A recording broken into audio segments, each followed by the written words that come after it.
आता हे पहा, एक किरण आहे,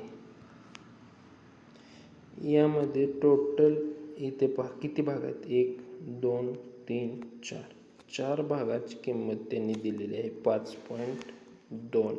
म्हणजे एका भागाची किंमत काढायसाठी आपल्याला 4ने भागायचं आहे.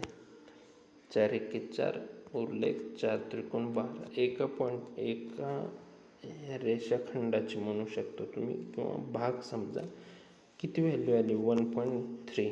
त्याच्यानंतर सी आणि डी मध्ये किती भाग आहेत, 1 1 2 3, 3 भाग आहेत. तर सी आणि डी ची ज्यावेळेस आपल्याला किंमत विचारली आहे, त्यामुळे 3 गुणिले 1.3 गुणिले 3 करायचं, नाही पॉईंट द्यायचा, 3 एके 3, 3.9.